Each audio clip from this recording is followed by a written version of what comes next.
இன்னைக்கு நம்ம ஸ்க்ரீன்மேட் சேனலில் டைரக்டர் தமிழரசன் பச்சைமுத்தி இயக்கத்தில் வெளிவந்திருக்க லப்பர் பந்து படத்தை பற்றி பார்க்க போகிறோம். இப்போ இந்த படத்தோட ஒன்லைன் என்னன்னு பார்ப்போம். படத்தில் 2 கேரக்டர் காமிக்கிறாங்க, அன்பு கெத்துன்ட்டு. கெத்தோட ஒய்ஃப்க்கு கிரிக்கெட்னாலே சுத்தமாக பிடிக்கல.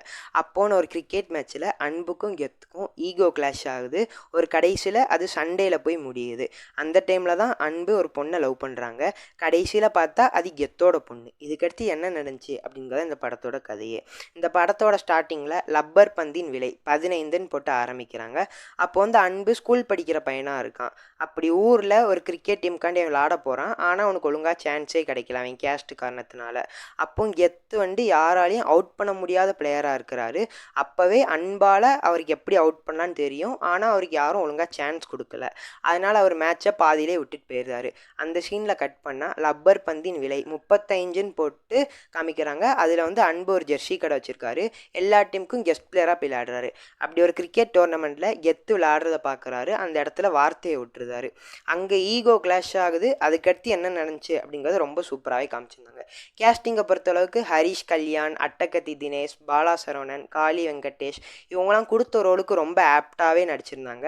அது போக எல்லா சைட் கேரக்டர்ஸும் நல்லாவே நடிச்சிருந்தாங்க. இது போக ஸ்பெஷல் மென்ஷன் தான் 2 ஹீரோக்கும் பேராக வந்த சஞ்சனா கிருஷ்ணமூர்த்தி, ஸ்வசிகா இவங்கெல்லாம் அன்எக்ஸ்பெக்டடாக சூப்பராகவே நடிச்சிருந்தாங்க. இந்த படத்தை ரிசர்ச் பண்ணியிருக்காங்கன்னு சொல்கிறத விட லைஃப்பை எவ்வளோ அப்சர்வ் பண்ண முடியுமோ அவ்வளோ பண்ணி ரொம்ப சூப்பராக கிராமத்து சைடு நம்ம ஊர் சைட்லாம் கிரிக்கெட் எப்படி நடக்கும், அதில் என்னென்ன அரசியல் நடக்குன்னு இந்த படம் ரொம்ப நல்லாவே பேசியிருக்கு. காமெடி ரொம்ப நல்லாவே இந்த படத்தில் ஒர்க் அவுட் ஆயிருந்துச்சு. அது போக இந்த படத்தோட மியூசிக் டைரக்டராக ஷாம் ரோல்டன், பாட்டு மியூசிக் ரெண்டுமே அவர் தான். அதுவுமே ரொம்ப சூப்பராக இருந்துச்சு. அவர் இந்த படத்துக்கு ஒரு பில்லராகவே இருந்திருக்காரு. இந்த படத்தில் ஆன்டி கேஸ்டிசம், உணவு அரசியல், மேல் சாவுனிசம், இன்டர் கேஸ்ட் மேரேஜ் பண்ண என்னென்ன பிரச்சனை நடக்கும், சுற்றி என்ன நடக்கும் அப்படிங்கிறதெல்லாம் இந்த படம் பேசியிருக்கு. ஆனால் இது எதுவுமே திணிக்கப்படாமல் ஸ்கிரிப்டோடி பிளெண்டாக இருந்ததுனால இன்னும் சூப்பராகவே இருந்துச்சு.